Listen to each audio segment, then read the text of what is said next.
Hello and welcome to achievers tuition classes.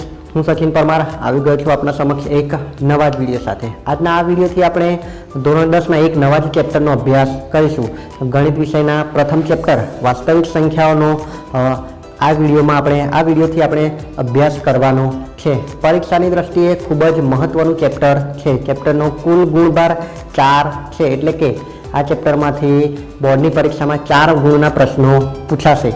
ઘણા બધા વિદ્યાર્થીઓ ચેપ્ટરથી દૂર ભાગતા હોય છે, કારણ કે ચેપ્ટર પ્રત્યે થોડો ઘણો અણગમો હોય છે અને એમને ચેપ્ટર અઘરું લાગતું હોય છે। પરંતુ ચેપ્ટર ખૂબ જ સહેલું છે। 4 માર્કના પ્રશ્નો પૂછાય છે અને આમાંથી જો તમે વ્યવસ્થિત મહેનત કરશો તો 4 માર્ક તમને પૂરેપૂરા મળી શકે છે। અગાઉના જે 6 થી 8 ધોરણની અંદર તમે જે ભણ્યા છો અવયવીકરણને, એ બધી જ વસ્તુઓનો અહીંયા ઉપયોગ કરવાનો છે। માત્ર 1-2 ટોપિક નવા છે, એ નવા ટોપિકનો તમે સારી રીતે અભ્યાસ કરશો તો એ પણ તમને યાદ રહી જશે। તો ખૂબ જ સહેલું ચેપ્ટર છે। 4 માર્ક તમને રોકડા મળી શકે। ખૂબ જ ઓછી મહેનતથી વ્યવસ્થિત મહેનત કરી હશે તો ઓછી મહેનતથી પણ તમને 4 માર્ક પૂરા મળી શકે એવું આ પ્રકરણ છે। તો આપણો આ અભ્યાસ ચાલુ કરીએ, આગળ વધારીએ એ પહેલાં જો તમે અમારી ચેનલ પર નવા હોવ તો ચેનલને સબસ્ક્રાઈબ કરો અને સાથે સાથે બેલ આઇકન પણ પ્રેસ કરો કે જેથી અમારા નવા વિડીયોઝની નોટિફિકેશન્સ તમને મળતી રહે। તો ચાલો હવે ચેપ્ટર નંબર 1, ચેપ્ટરનું નામ છે વાસ્તવિક સંખ્યાઓ। હવે આ ચેપ્ટરનો મેં અગાઉ જણાવ્યું એમ આ ચેપ્ટરનો ગુણભાર કેટલો છે? તો આ ચેપ્ટરનો ગુણભાર 4 માર્કનો રહેલો છે, એટલે કે બોર્ડની પરીક્ષામાં આ ચેપ્ટરમાંથી 4 માર્કના પ્રશ્નો પૂછાશે। કઈ રીતે પ્રશ્નો પૂછાઈ શકે એ પણ તમને જણાવી દઉં। તો અહીંયા આ જે 4 માર્ક છે એ 4 માર્કનું કેવી રીતે વહેંચણી કરેલી હોય તો આપણું જે બોર્ડનું પ્રશ્નપત્ર છે એ મુખ્યત્વે 4 ભાગની અંદર વહેંચાયેલું છે। વિભાગ A, વિભાગ B, વિભાગ C અને વિભાગ D। વિભાગ A ની અંદર 1 માર્કના પ્રશ્નો, વિભાગ B ની અંદર 2 માર્કના પ્રશ્નો, વિભાગ C ની અંદર 3 માર્કના અને વિભાગ D માં 4 માર્કના પ્રશ્નો હોય છે। તો આ પ્રકારનું આપણું બોર્ડનું પ્રશ્નપત્ર વિભાગ પ્રમાણે વહેંચાયેલું છે। હવે આજે આપણું પ્રથમ ચેપ્ટર છે એનો ગુણભાર કેટલો છે? 4 છે। હવે આ ચેપ્ટરમાંથી 4 માર્કનો એક પ્રશ્ન પૂછાવાની શક્યતાઓ નહિવત પ્રમાણે છે। ખ્યાલ આવ્યો? આ ચેપ્ટરમાંથી 4 માર્કનો પ્રશ્ન ક્યારેય પૂછાઈ શકે નહીં। તો કયા પ્રશ્નો પૂછાઈ શકે? હવે બોર્ડ દ્વારા જે નમૂનાની બ્લુપ્રિન્ટ બહાર પાડવામાં આવી છે એમાં બે પ્રશ્નો પૂછવામાં આવ્યા છે। નમૂનાનું જે પ્રશ્નપત્ર છે એની અંદર આ ચેપ્ટરમાંથી કેટલા પ્રશ્નો પૂછવામાં આવે છે? 2 પ્રશ્નો પૂછવામાં આવ્યા છે અને બંને પ્રશ્નો વિભાગ B ની અંદર આપેલા છે, એટલે કે એક પ્રશ્નના કેટલા માર્ક છે? તો એક પ્રશ્નના 2 માર્ક આપેલા છે। એનો મતલબ એ થયો કે આ ચેપ્ટરમાંથી કેવા પ્રશ્નો પૂછાઈ શકે? તો 2 માર્કના પ્રશ્નો પૂછાઈ શકે। જો 2 માર્કના પ્રશ્નો પૂછાય તો બંને 2 માર્કના પ્રશ્નો પણ પૂછાઈ શકે। હવે લાસ્ટમાં 2020માં જે બોર્ડની પરીક્ષા લેવાઈ માર્ચ 2020માં, એ પરીક્ષાની અંદર આ ચેપ્ટરમાંથી કુલ 3 પ્રશ્નો પૂછવામાં આવ્યા હતા। કેટલા પ્રશ્નો? તો આ ચેપ્ટરમાંથી કુલ 3 પ્રશ્નો પૂછવામાં આવ્યા હતા। હવે ગુણભાર આપણું જે ચેપ્ટર છે ચેપ્ટરનો ગુણભાર કેટલો છે? 4 માર્કનો છે। માર્ચ 2020માં પૂછાયેલા 3 પ્રશ્નોમાંથી એક પ્રશ્ન 2 માર્કનો હતો। ખ્યાલ આવ્યો? અને બાકીના જે 2 પ્રશ્નો છે એ 1 માર્કના હતા, એટલે કે આ જે 2 પ્રશ્નો છે એ વિભાગ A ની અંદર પૂછવામાં આવ્યો છે અને આ 2 માર્કનો જે પ્રશ્ન છે એ વિભાગ B માં પૂછવામાં આવ્યો હતો। ખ્યાલ આવ્યો? તો જે બ્લુપ્રિન્ટ બહાર પાડી છે અને બોર્ડનું જે નમૂનાનું પ્રશ્નપત્ર બહાર પાડવામાં આવેલું છે એની અંદર 2 માર્કના 2 પ્રશ્નો પૂછ્યા હતા, એટલે કુલ 4 માર્ક। અને અંતમાં જે માર્ચ 2020માં પ્રશ્નપત્ર પૂછાયું છે ગણિતનું, એની અંદર કુલ 3 પ્રશ્નો પૂછાયા છે। 2 પ્રશ્નો વિભાગ A ની અંદર એટલે 1 માર્કના પૂછાયેલા છે અને એક પ્રશ્ન વિભાગ B માંથી એટલે 2 માર્કનો પ્રશ્ન પૂછાયેલો છે। તો માર્કનું વિભાજન તો કોઈ પણ રીતે કરેલું હોય, પરંતુ એની અંદર એ તો નક્કી છે કે આમાંથી કેટલા 4 માર્કના પ્રશ્નો પૂછાશે। ખ્યાલ આવ્યો? તો આ રીતે અગાઉના પેપરમાં અને નમૂનાના પ્રશ્નપત્રની અંદર પ્રશ્નોનું વિભાજન થયેલું હતું. હવે આમાં કયા પ્રશ્નો પૂછાયા છે એ પણ આપણે લાસ્ટ વિડીયોમાં અંતિમ વિડીયોની અંદર આપણે એની ચર્ચા કરીશું કે બોર્ડની પરીક્ષામાં પૂછાયેલા પ્રશ્નોનું સોલ્યુશન પણ તમને આ ચેપ્ટરના પ્રશ્નોનું સોલ્યુશન છેલ્લા વિડીયોની અંદર હું પ્રોવાઈડ કરીશ. એ પહેલાં આપણે આ ચેપ્ટરનો સંપૂર્ણ અભ્યાસ કરવાનો છે. ખ્યાલ આવ્યો? તો આ ગુણભારને ધ્યાનમાં રાખી કેવા પ્રશ્નો પૂછાય છે એ આપણે ધ્યાનમાં રાખીશું. તો ચેપ્ટરમાંથી કયા કયા પ્રશ્નો અગત્યના છે, કયા પ્રશ્નો પૂછાઈ શકે છે એ પણ આપણે અલગ તારવી શકીશું. ખ્યાલ આવ્યો? તો આ વસ્તુ તમારે ધ્યાનમાં રાખવાની છે. તો હવે આપણે આપણો અભ્યાસ આગળ વધારીશું અને ચેપ્ટર 1ની શરૂઆત કરીએ. તો ચાલો આપણે ચેપ્ટરની શરૂઆત સ્વાધ્યાય 1.2ના પ્રશ્ન નંબર 1થી શરૂ કરીશું. હવે તમને પ્રશ્ન થતો હશે કે સાહેબ 1.2થી શરૂઆત કેમ કરો છો? તો તમે જો ધ્યાનમાં લીધું હોય તો હું જ્યારે પણ નવું ચેપ્ટરની શરૂઆત કરું છું ત્યારે નવા ચેપ્ટરની શરૂઆતની અંદર આપણે સમગ્ર ચેપ્ટરમાંથી જે સહેલા પ્રશ્નો હોય, જે આપણને આવડે એવા પ્રશ્નો હોય અથવા તો અગાઉના ધોરણોમાં આપણે ભણી ગયા હોય એવા પ્રશ્નોનું પ્રથમ સોલ્યુશન મેળવીશું. પછી એ ઉદાહરણ પહેલું હોય કે 10મું હોય, પરંતુ આપણે શું કરીશું તો દરેક ચેપ્ટરની અંદરથી એવા પ્રશ્નો પહેલાં કાઢીશું કે જે આપણને આવડતા હોય અથવા તો સહેલા પ્રશ્નો હોય અથવા અગાઉના ધોરણોમાં તમે ભણી ચૂક્યા હોવ એવા પ્રશ્નો હશે તો એનું આપણે પહેલાં સોલ્યુશન મેળવીશું અને ત્યારબાદ ક્રમશઃ એનાથી અઘરા તો એ રીતે સ્ટેપ બાય સ્ટેપ આપણે પ્રશ્નોનું સોલ્યુશન મેળવીશું. ખ્યાલ આવ્યો? તો આપણે ક્રમમાં પ્રશ્નોનું સોલ્યુશન નહીં મેળવીએ, પરંતુ શાના આધારે તો પ્રશ્ન કેવો છે, સહેલો છે કે અઘરો છે, એના આધારે આપણે એ ક્રમમાં આપણે પ્રશ્નોનું સોલ્યુશન મેળવીશું. ખ્યાલ આવ્યો? તો આ રીતે એનાલિસિસ કરતા સૌથી પહેલાં સ્વાધ્યાય 1.2નો પ્રશ્ન નંબર 1નું આપણે સોલ્યુશન મેળવીએ. તો પ્રશ્ન 1માં જણાવે છે કે નીચેની દરેક સંખ્યાને તેના અવિભાજ્ય અવયવોના ગુણાકાર સ્વરૂપે દર્શાવો. ખ્યાલ આવ્યો? હવે આ જે પ્રશ્ન છે આ પ્રશ્ન 1 માર્કની અંદર પૂછાઈ શકે. ખ્યાલ આવ્યો?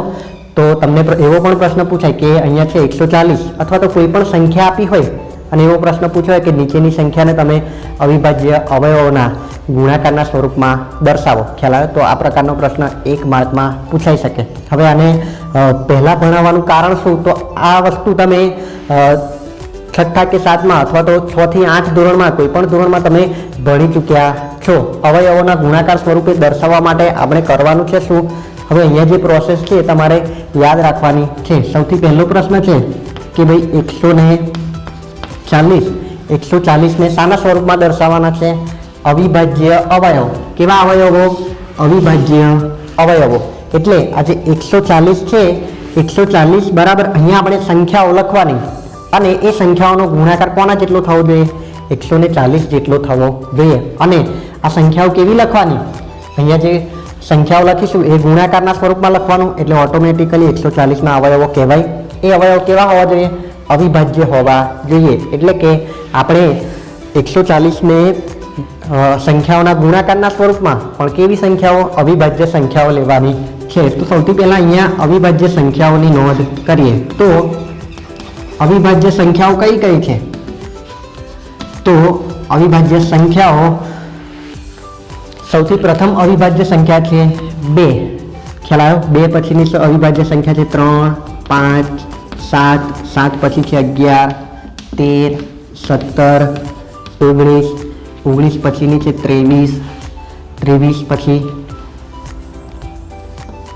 29, 31, 37, 41. તો આ મુજબ ઘણી બધી અવિભાજ્ય સંખ્યાઓ છે. તો આપણે 140ને શાના સ્વરૂપમાં દર્શાવવાનો? તો આ જે અવિભાજ્ય સંખ્યાઓ છે એમાંથી કેટલીક સંખ્યાઓ લેવાની અને એ સંખ્યાઓના ગુણાકારના સ્વરૂપમાં એ સંખ્યાઓનો ગુણાકાર 140 થવો જોઈએ. ખ્યાલ આવ્યો? તો એવું આ પ્રશ્નની અંદર કહેવા માંગે છે.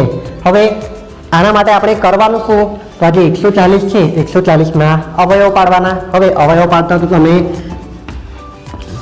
6 થી 8 ધોરણમાં શીખી ગયા છો. શું કરવાનું? તો 140ના અવયવો પાડવાના હોય તો આપણે આ રીતે લખતા હોઈએ છીએ. ખ્યાલ આવ્યો? શું કરવાનું? અવયવ કોઈ પણ સંખ્યાના અવયવો પાડવા માટે તમારે આ સ્ટેપ યાદ રાખવાના. આ જે સંખ્યાઓ છે એ સંખ્યાઓ યાદ રાખવાની. સૌથી પ્રથમ અવિભાજ્ય સંખ્યા કઈ છે? તો સૌથી પહેલી અવિભાજ્ય સંખ્યા છે 2. તો 140ના અવયવો પાડવા માટે સૌથી પહેલા 140ને કેટલા વડે ભાગાકાર કરવાનો? તો 140નો 2 વડે ભાગાકાર કરવાનો. ખ્યાલ આવ્યો? તો 140 ભાગ્યા 2 કરીશું તો 70 દુ 140 થશે. ખ્યાલ આવ્યો? 70 ગુણ્યા 2 કરશો તો જવાબ 140 આવશે. હવે આ જે 70 મળ્યા એ 70નો પણ ફરીથી કોના વડે ભાગાકાર કરવાનો? 2 વડે જ ભાગાકાર કરવાનો. તો 70 ભાગ્યા 2 કરીશું તો જવાબ થશે આપણો 35, એટલે કે 35 દુ 70. ખ્યાલ આવ્યો? તો 35 ગુણ્યા 2 કરીશું તો 70. હવે અહીંયા કઈ સંખ્યા મળી? તો અહીંયા મળી આપણને 35. શું કરવાનું? તો આ 35નો 2 વડે ભાગાકાર કરવાનો. ખ્યાલ આવ્યો? જ્યાં સુધી જે તે સંખ્યા હોય એ સંખ્યાનો 2 વડે ભાગાકાર થતો હોય ત્યાં સુધી આપણે 2 વડે જ એનો ભાગાકાર કરવાનો. હવે 35નો 2 વડે ભાગાકાર કરવો હોય તો આપણે ભાગાકાર કરવો પડે અને ત્યારબાદ ખબર પડે કે 35નો 2 વડે ભાગ ચાલે છે કે નથી ચાલતો. પરંતુ આપણે ડાયરેક્ટલી પણ 2 વડે 35નો ભાગાકાર ચાલશે કે નહીં ચાલે એ ખ્યાલ આવી શકે. એ કઈ રીતે? તો 2ની વિભાજ્યતાની જે ચાવી છે એ ચાવી મુજબ જો કોઈ પણ સંખ્યાનો એકમનો અંક 0, 2, 4, 6 કે 8 આ 5માંથી કોઈ એક સંખ્યા હોય એકમનો અંક આ 0, 2, 4, 6 કે 8માંથી કોઈ એક સંખ્યા હોય તો 2 વડે ભાગાકાર ચાલે, નહીં તો ચાલશે નહીં. ખ્યાલ આવ્યો? તો આ જે 35 છે 35માં એકમનો અંક કયો છે? તો એકમનો અંક છે 5, એટલે કે આ 35ને 2 વડે ભાગાકાર ચાલશે નહીં. ખ્યાલ આવ્યો? તો 2 વડે ભાગાકાર ના ચાલે તો પછી કોના વડે ભાગાકાર કરવાનો? તો 2 પછીની સંખ્યા કઈ છે? 3. તો હવે આપણે 35નો કોના વડે ભાગાકાર કરવાનો થશે? તો 3 વડે ભાગાકાર કરવાનો થાય. હવે 3 વડે ભાગાકાર ચાલશે કે નહીં એ ખબર કેમ નહીં પડે? તો 35 ભાગ્યા 3 કરો તો ખબર પડે. હવે નાની સંખ્યા હોય તો તમે ભાગાકાર સરળતાથી કરી શકો, પરંતુ ખૂબ મોટી સંખ્યાઓ હોય તો 3 વડે ભાગાકાર થતો હોય તો જ આપણે કરવાનો. ખ્યાલ આવ્યો? અને ભાગાકાર થશે કે નહીં એ કેમની ખબર પડે? તો વિભાજ્યતાની ચાવી પરથી. 3ની ચાવી શું છે? તો સંખ્યાઓનો સરવાળો કરવાનો. ખ્યાલ આવ્યો? શું કરવાનું? આપણને જે સંખ્યા આપેલી છે એની અંદર જે અંકો છે એ અંકોનો સરવાળો કરવાનો, અને એ અંકોનો સરવાળો 3 વડે વિભાજ્ય હોય એટલે કે 3ના ઘડિયામાં આવતા હોય તો 3 વડે એનો ભાગાકાર થાય. હવે જો 35 તો 35ના અંકોનો સરવાળો કરો તો 5 ને 3 8, તો 8 3ના ઘડિયામાં આવતા નથી, એટલે કે 8 3 વડે વિભાજ્ય નથી, તો 35 પણ 3 વડે વિભાજ્ય થશે નહીં. ચલો, તો 3 પછી હવે કઈ સંખ્યા આવશે? તો 3 પછી 5 આવશે. તો હવે આ જે 35 છે એનો કોના વડે ભાગાકાર કરવાનો? 5 વડે. તો આપણને ખબર છે કે 7 પંચા 35, તો 7 પંચા 35 થશે. હવે આ 7નો કોના વડે ભાગાકાર કરવાનો? તો 7નો ફરી હવે આપણે અવિભાજ્ય સંખ્યાઓમાં ક્યાં સુધી પહોંચ્યા? તો 2ની વારી પતી ગઈ, 3ની પતી ગઈ અને હવે 5 ઉપર પહોંચ્યા છીએ. તો 7નો ભાગાકાર આપણે કોના વડે કરવાનો? 5 વડે જ કરવાનો. 5 વડે ભાગાકાર ક્યારે થાય? તો 5 વડે. જો એકમનો અંક 0 અથવા તો 5 હોય તો જ જે તે સંખ્યાનો 5 વડે ભાગાકાર થાય. તો અહીંયા એકમનો અંક કયો છે? 7 છે. 0 કે 5 બેમાંથી એક પણ નથી, તો જે 7 છે એનો 5 વડે ભાગાકાર થશે નહીં. એમ પણ આપણે 7 ભાગ્યા 5 કરીએ તો 5 એકા 5, તો શેષ 2 વધશે. ખ્યાલ આવે? તો 5 પછી કોની વારી આવશે? 7ની વારી આવશે. તો આપણે 7નો 7 વડે ભાગાકાર કરવાનો, તો જવાબ થશે આપણો 1 7 7. ખ્યાલ આવ્યો? આ પ્રક્રિયા ક્યાં સુધી કરવાની? તો અહીંયા 1 આવી જાય ત્યાં સુધી કરવાની. ખ્યાલ આવ્યો? તો આ અવયવ પાડ્યા, આ પ્રક્રિયાથી તમે પરિચિત જ છો, પરંતુ જો કોઈ ભૂલી ગયા હોય અથવા તો ક્યાંક તમારી સમજમાં ભૂલ થતી હોય તો એટલા માટે આ તમને ફરીથી શીખવાડવા જઈ રહ્યો છું. ખ્યાલ આવ્યો? તો અહીંયા આપણે 140ના અવયવ પાડ્યા, તો બસ હવે એ જે અવયવો છે એને 140 બરાબર લખવાના. ખ્યાલ આવ્યો? તો આ બધી પ્રક્રિયા તમે કરી ચૂક્યા છો. તો 140 બરાબર શું થશે? તો 2 ગુણ્યા 2 ગુણ્યા 5 ગુણ્યા 7, તો 2 ગુણ્યા 2 ગુણ્યા 5 ગુણ્યા 7. હવે 2 ગુણ્યા 2 એટલે શું? તો 2 વખત આવે છે એટલે 2નો વર્ગ ગુણ્યા 5 ગુણ્યા 7. હવે આપણે 140ના શાના સ્વરૂપમાં દર્શાવ્યું? તો 140ને આ જે સંખ્યાઓ છે એના ગુણાકારના સ્વરૂપમાં દર્શાવી. ગુણાકારના સ્વરૂપમાં છે એટલે આ દરેક સંખ્યાને શું કહેવાય? 140નો અવયવ કહેવાય. હવે તમે જોઈ શકો છો કે આ બધી સંખ્યાઓ કેવી છે? 2 તો અવિભાજ્ય છે, 5 એ પણ અવિભાજ્ય છે, 7 પણ અવિભાજ્ય સંખ્યા છે. એટલે કે આપણે 140ને શાના સ્વરૂપમાં દર્શાવી? અવિભાજ્ય સંખ્યાઓના ગુણાકારના સ્વરૂપમાં. હવે સંખ્યાઓનો ગુણાકાર 140 થાય એટલે બધી સંખ્યાઓ શું છે 140ના અવયવો છે, એટલે કે આપણે 140ને અવિભાજ્ય અવયવોના ગુણાકારના સ્વરૂપમાં આ રીતે દર્શાવી શકીએ. ખ્યાલ આવ્યો? તો આ થયું 140ને આપણે અવિભાજ્ય અવયવોના ગુણાકારના સ્વરૂપમાં દર્શાવી. તો ચાલો હવે બીજા નંબરની સંખ્યા 156. તો બીજા નંબરની જે સંખ્યા છે 156 એને આપણે અવિભાજ્ય અવયવોના ગુણાકારના સ્વરૂપમાં દર્શાવીએ. તો એના માટે શું કરવાનું? તો 156ના અવયવો પાડવાના. તો 156ના અવયવો પાડવા માટે આ રીતે લખીએ છીએ આપણે 156. શું કરવાનું? તો 156નો સૌથી પહેલાં કોના વડે ભાગાકાર કરવાનો? તો સૌથી પ્રથમ સંખ્યા અવિભાજ્ય કઈ છે? 2 વડે. તો 2 વડે ભાગાકાર કરવાનો. તો 2 સાતા 14, 15માંથી 14 જશે 1 અને અહીંયા 6, 2 8 16. તો જવાબ કેટલો મળે છે આપણને? 78 મળે છે. તો 78 દુ 56. હવે શું કરવાનું? તો આ 78નો ફરી 2 વડે ભાગાકાર કરવાનો. 2 વડે ભાગાકાર ક્યારે ચાલે? તો એકમનો અંક અહીંયા કેટલો છે? 8. તો એકમનો અંક 0, 2, 4, 6 કે 8 હોય તો 78નો 2 વડે ભાગાકાર થાય. તો હા 8 છે, એટલે હવે આ જે 78 છે એને 2 વડે ભાગાકાર કરવાનો. તો 2 તરી 6, 7માંથી 6 જશે એટલે 1 અને 8. તો 2 9 18. તો આપણો જવાબ કેટલો મળે છે? 39 મળે છે. તો 39 દુ 78 થશે. હવે આ 39નો 2 વડે ભાગાકાર કરવાનો, પરંતુ અહીંયા એકમનો અંક કયો છે? 9 છે. એકમનો અંક 9 હોય તો 2 વડે ભાગાકાર ચાલશે નહીં. તો કોની વારી? 2 પછી કઈ સંખ્યા છે? 3. તો 39ને 3 વડે ભાગાકાર કરવાનો. તો 3 એકા 3, 0, 9, 3 તરી 9 એટલે કે 13 તરી 39. તો અહીંયા જવાબ આવશે આપણો 13 તરી 39. હવે આ જે 13 છે 13નો કોના વડે ભાગાકાર કરવાનો? 3 અહીંયા કઈ સંખ્યાએ પહોંચે છીએ આપણે? 3 સુધી પહોંચ્યા છીએ. તો 13નો 3 વડે ભાગાકાર કરવાનો. એના માટે સરવાળો કરવાનો. તો 3 ને 1 4. તો 4 3ના ઘડિયામાં આવતા નથી. તો 13નો 3 વડે ભાગાકાર ચાલશે નહીં. ચલો, તો 3 પછી કઈ સંખ્યા આવશે? 5. તો 5 વડે ક્યારે ભાગાકાર ચાલે? તો 0 અથવા 5 હોય ત્યારે. ખ્યાલ આવે? પછી 7 વડે એમ કરતાં કરતાં આપણે આગળ ભાગાકાર કરવાના થાય. હવે તમે અહીંયા જોઈ શકો છો કે આ જે 13 છે 13 કેવી સંખ્યા છે? તો અહીંયા તમે લિસ્ટમાં જોઈ શકો છો 13 કેવી છે? અવિભાજ્ય સંખ્યા છે. એટલે કે એનો કોઈ પણ સંખ્યા વડે અવિભાજ્ય છે, કોઈ પણ સંખ્યા વડે એનો ભાગાકાર થશે નહીં. તો 13નો કોના વડે? 13 વડે જ ભાગાકાર થશે. તો 13 એકા 13. ખ્યાલ આવ્યો? તો આ 156ના આપણે અવયવો પાડ્યા.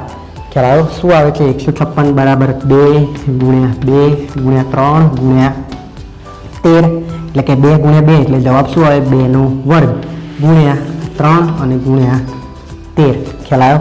તો 156ને અવિભાજ્ય અવયવોના ગુણાકારના સ્વરૂપમાં આ રીતે દર્શાવાય. શું છે? 2નો વર્ગ ગુણ્યા 3 ગુણ્યા 13. ખ્યાલ આવ્યો? તો આપણે 156ને અવિભાજ્ય અવયવોના ગુણાકારના સ્વરૂપમાં દર્શાવી. તો ચાલો હવે ત્રીજા નંબરની સંખ્યા 3825. આ સંખ્યાને આપણે અવિભાજ્ય અવયવોના ગુણાકારના સ્વરૂપમાં દર્શાવીએ. તો આપણી ત્રીજા નંબરની સંખ્યા છે 3825. તો આને પણ અવિભાજ્ય અવયવોના ગુણાકારના સ્વરૂપમાં દર્શાવવા માટે શું કરવાનું? તો એના અવયવ પાડવાના. 3825ના આપણે આ રીતે અવયવ પાડીશું. અવયવ પાડવા માટે શું કરવાનું? તો જે તે સંખ્યા હોય એનો સૌથી પહેલાં 2 વડે ભાગાકાર કરવો પડે. તો 3825નો 2 વડે ભાગાકાર કરવા માટે આપણે શું છેલ્લો અંક જોવાનો? છેલ્લો અંક કયો છે? 5 છે.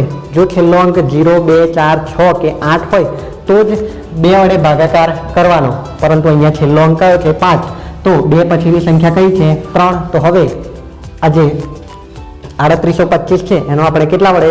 3 વડે ભાગાકાર કરીશું. હવે 3 વડે ભાગાકાર ક્યારે થાય? તો આ બધા જ અંકોનો સરવાળો કરવાનો. તો 8 ને 2 10, 10 ને 5 15, 15 ને 3 18. તો સરવાળો કેટલો થાય છે? 18. અને 18 3ના ઘડિયામાં આવે 6 તરી 18 એટલે કે 18 કેવા છે? વિભાજ્ય છે 3 વડે. તો 3825ને પણ 3 વડે ભાગી શકાય.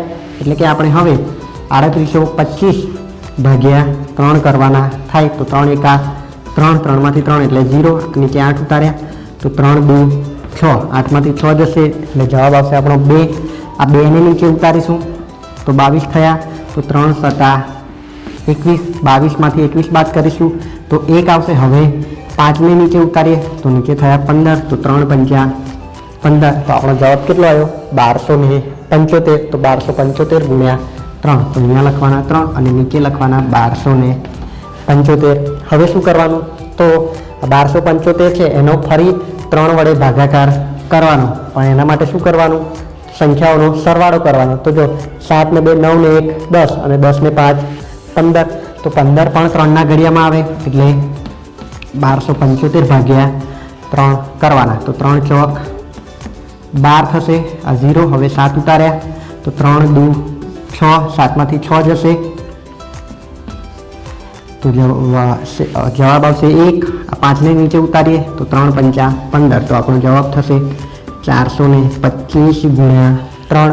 હજી આ 425ને કોના વડે ભાગ ચલાવવાનો, 3 વડે, તો એના માટે સરવાળો કરવાનો. તો 4 ને 2 6, 6 ને 5 11, પરંતુ 11 3ના ઘડિયામાં આવતા નથી એટલે 425નો 3 વડે ભાગાકાર ચાલશે નહીં. જો 3 વડે ના ચાલે તો 3 પછીની સંખ્યા કઈ છે, 5. 5 વડે ભાગાકાર ક્યારે ચાલે, જો છેલ્લો અંક 0 અથવા 5 હોય ત્યારે. તો અહીંયા છેલ્લો અંક કયો છે, 5 છે, તો 425નો 5 વડે ભાગાકાર ચાલશે.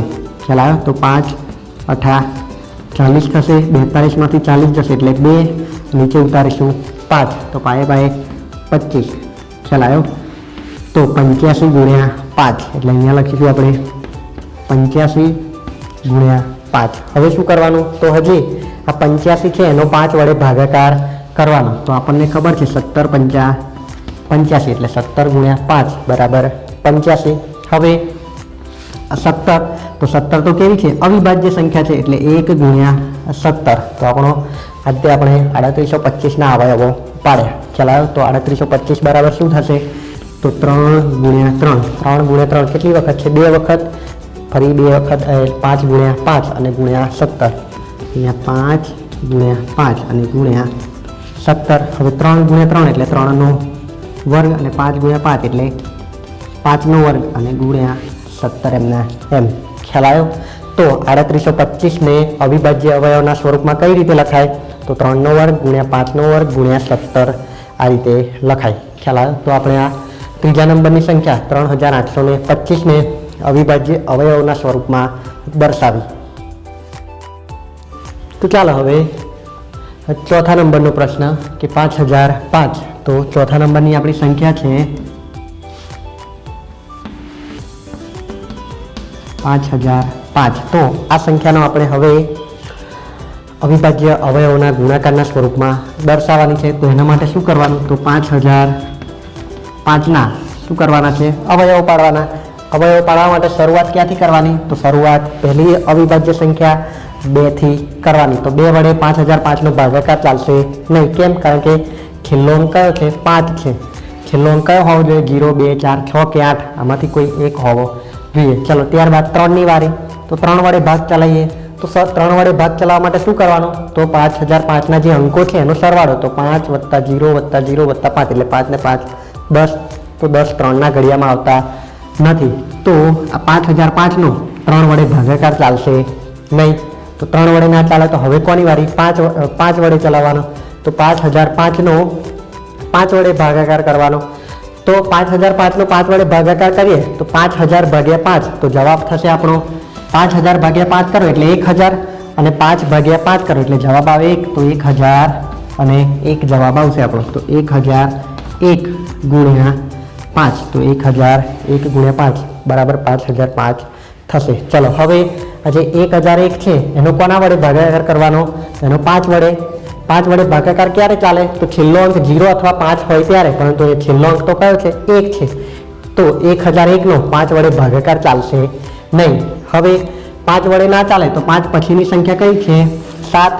તો 1001નો આપણે 7 વડે ભાગાકાર કરીએ. તો આપણે અહીંયા શું કરવાનું, તો 1001 ભાગ્યા 7, તો 7 એકા 7, 10માંથી 7 જશે એટલે 3, આ 0 નીચે ઉતારીએ તો 7 ચોક 28, 30માંથી 28 જશે એટલે 2, આ 1 નીચે ઉતારીએ તો 7 તરી 21. તો આપણો જવાબ કેટલો આવે છે, 143 ગુણ્યા 7 એટલે કે 1001. 143 ગુણ્યા 7 કરીશું તો 1001 જવાબ આવશે. હવે 143નો 7 વડે ભાગાકાર કરવાનો, તો 143નો 7 વડે ભાગાકાર કરી જોઈએ તો 143 ભાગ્યા 7, તો 7 દુ 14, તો અહીંયા 0, આ 3ને નીચે ઉતારે, ભાગ ના ચાલે એની શૂન્ય મૂકીશું તો જવાબ શેષ કેટલી વધે છે? 3 વધે છે. એટલે કે 143નો 7 વડે ભાગાકાર થતો નથી, 143 7 વડે વિભાજ્ય નથી એવું પણ કહેવાય. તો 7 વડે ના ચાલે તો 7 પછી કઈ સંખ્યા છે? 11, તો 143 ભાગ્યા 11 શોધવાના થાય. ખ્યાલ આવ્યો? તો 143 ભાગ્યા 11 કરીએ તો 11 એકા 11, 14માંથી 11 જશે તો જવાબ થશે આપણો 3. આ 3ને નીચે ઉતારીશું તો 33 થયા, એટલે 11 તારી 33, તો આપણો જવાબ કેટલો મળે છે? 13 મળે છે. એટલે કે 13 ગુણ્યા 11 કરીશું તો 143 થશે. હવે આ 13 કેવી છે? 13 અવિભાજ્ય સંખ્યા છે, તો અહીંયા થશે 1 ગુણ્યા 13 એટલે 13. ખ્યાલ આવ્યો? તો અહીંયા છેલ્લે 1 આવી ગયા, તો આપણો 5005ના અવયવ કયા થયા? તો 5 ગુણ્યા 7 ગુણ્યા 11 ગુણ્યા 13.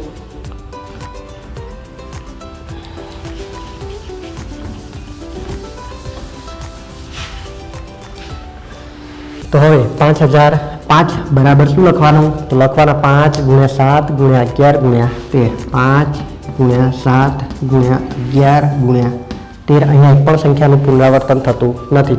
તો 5005ને અવિભાજ્ય અવયવના સ્વરૂપમાં કઈ રીતે લખાય? 5 ગુણ્યા 7 ગુણ્યા 11 ગુણ્યા 13. ખ્યાલ આવ્યો?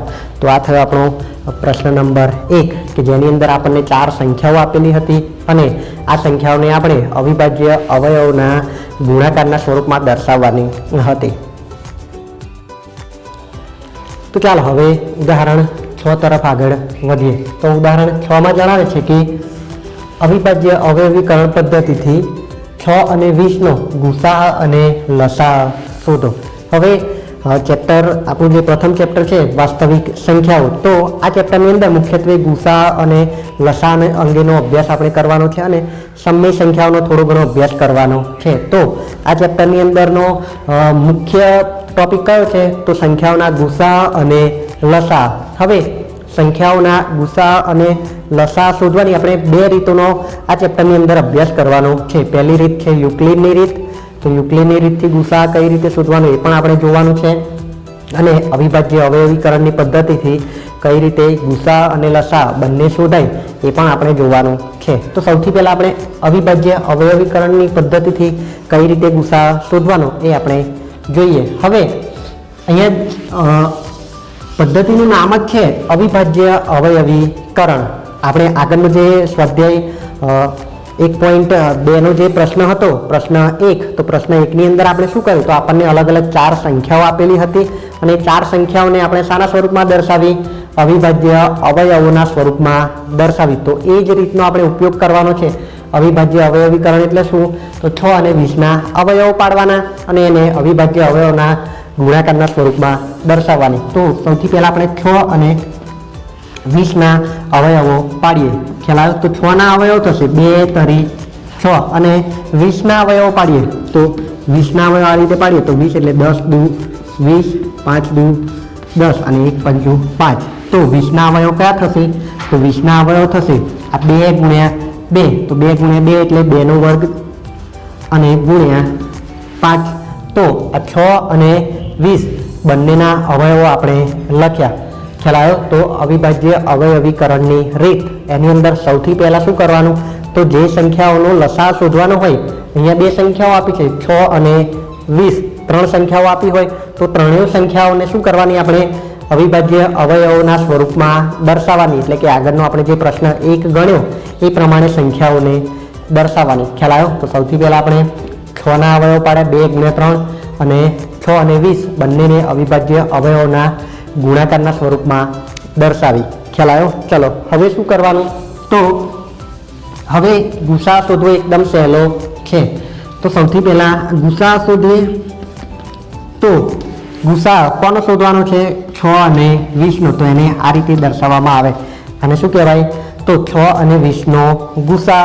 હવે ગુસા શોધવા માટે શું કરવાનું? તો આજે આપણે અવિભાજ્ય અવયવના ગુણાકારના સ્વરૂપમાં સંખ્યાઓને લખી એની અંદર સરખા જે અવયવો છે એ જોવાના. સરખા અવયવ કયા છે? તો બંનેમાં તમે જોઈ શકો છો સમાન અવયવો. સામાન્ય અવયવો કયા છે? 2 છે. તો ગુસાની અંદર કયા અવયવો લખવાના? સરખા અવયવો લખવાના. ખ્યાલ આવ્યો? શું કરવાનું? સરખા અવયવો લખવાના. શું કરવાનું? ગુસા શોધવા માટે કેવા અવયવો લખવાના? સરખા અવયવો લખવાના. અને આ સરખા જે અવયવો છે એની નાનામાં નાની ઘાત લખવાની. ખ્યાલ આવ્યો? 2 શબ્દો યાદ રાખવાના. ગુસાની અંદર સરખા અવયવો લખવાના અને ઘાત કેવી લખવાની? નાની લખવાની. તો અહીંયા 6 અને 20 એમાં સરખા અવયવ કયા છે? તો 2 સરખા અવયવો છે. એટલે 2 એ સરખા અવયવ છે. 3 આમાં નથી, 5 આમાં નથી, તો એ સરખા અવયવ કહેવાશે નહીં. તો સરખા અવયવ લખ્યા. આની ઘાત કઈ લખવાની? તો નાનામાં નાની ઘાત લખવાની. તો અહીંયા 2 ની ઘાત કેટલી છે? 2. અને અહીંયા 2 ની ઘાત અહીંયા કશું નથી એટલે કેટલા કહેવાય? 1. તો 2 અને 1 નાની ઘાત કઈ કહેવાય? 1. તો 2 ની 1 ઘાત એટલે તો 2 ની 1 ઘાત એટલે જવાબ કેટલો થાય આપણો? તો જવાબ આવે આપણો 2. તો 6 અને 20 નો ગુસા કેટલો છે? 6 અને 20 નો ગુસા 2 છે. ચલો લસા શોધીએ. તો લસામાં પણ આ જ રીતનું કરવાનું છે. તો લસા કોનો? 6 અને 20 નો. આ રીતે કૌંસમાં એને લખવામાં આવે. 6 અને 20 બહાર લખવાના લસા. તો 6 અને 20 નો લસા. હવે લસાની અંદર શું કરવાનું? તો બધા જ અવયવો લખવાના. લસાની અંદર શું કરવાનું? બધા અવયવો લખવાના. પણ રિપીટ થવા જોઈએ નહીં. તો અહીંયા 6 થી શરૂઆત કરીએ તો પહેલો 6 નો અવયવ કયો છે? 2. પછી ગુણ્યા બીજો અવયવ કેટલો છે? 3. ચલો ત્યારબાદ 20 ના અવયવ લખવાના. 20 નો પહેલો અવયવ 2 પરંતુ 2 તો આવી ગયા એટલે ફરી લખવાના નહીં. પછી કેટલા છે? 5. ખ્યાલ આવ્યો? તો લસા શોધવા માટે શું કરવાનું? તો સૌથી પહેલા બધા જ અવયવો લખવાના. ખ્યાલ આવ્યો? તો બધા અવયવો લખવાના. ગુસાની અંદર શું કરવાનું? સરખા અવયવો હોય એ લખવાના. લસાની અંદર બધા અવયવો લખવાના. તો આપણે બધા અવયવો લખ્યા. 2 લખ્યા, 3 લખ્યા, 2 છે પરંતુ અહીંયા આવી ગયા છે, રિપીટ થવા જોઈએ નહીં. ફરી 5 તો 5 લખ્યા.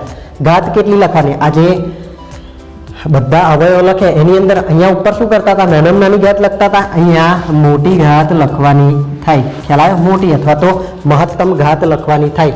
તો અહીંયા પહેલા કેટલા છે? 2. તો 2 ની અહીંયા ઉપર 1 ઘાત છે અને અહીંયા 2 ની 2 ઘાત. તો મહત્તમ ઘાત લખવાની એટલે 2 નો વર્ગ લખવાનો થશે. ગુણ્યા 3 ની મહત્તમ ઘાત. તો 3 ની મહત્તમ ઘાત તો 1 જ છે એટલે 3 લખ્યા. 5 ની મહત્તમ ઘાત. 5 ની પણ મહત્તમ ઘાત કેટલી છે? 1 છે. ખ્યાલ આવ્યો? બસ હવે આનું સાદુરૂપ આપવાનું. તો 2 નો વર્ગ થશે 4 ગુણ્યા 3 ગુણ્યા 5. તો 4 તરી 12 અને 12 પંચા 60. તો બંને સંખ્યાઓનો લસા કેટલો છે? 6 અને 20 નો લસા 60 મળે છે અને 6 અને 20 નો ગુસા કેટલો મળે છે? તો ગુસા 2 મળે છે. અને આ જે રીતે આપણે ગુસા શોધ્યો એને અવિભાજ્ય અવયવીકરણની પદ્ધતિ અથવા અવિભાજ્ય અવયવીકરણની રીત કહેવામાં આવે છે. ખ્યાલ આવે? તો આ થયું ઉદાહરણ 6 કે જેની અંદર આપણે 6 અને 20 નો ગુસા અને લસા બંને વસ્તુ આપણે શોધવાની હતી. પણ કઈ પદ્ધતિથી? અવિભાજ્ય અવયવીકરણની પદ્ધતિથી. શું કરવાનું? તો જેટલી પણ સંખ્યાઓ અહીંયા 2 સંખ્યાઓ આપી છે, 3 સંખ્યાઓ આપી હોય કે 4 સંખ્યાઓ આપી હોય એ બધી જ સંખ્યાઓને અવિભાજ્ય અવયવોના ગુણાકારના સ્વરૂપમાં આગળનો જે પ્રશ્ન ગણ્યો પ્રશ્ન 1 એ સ્વરૂપમાં દર્શાવવાની.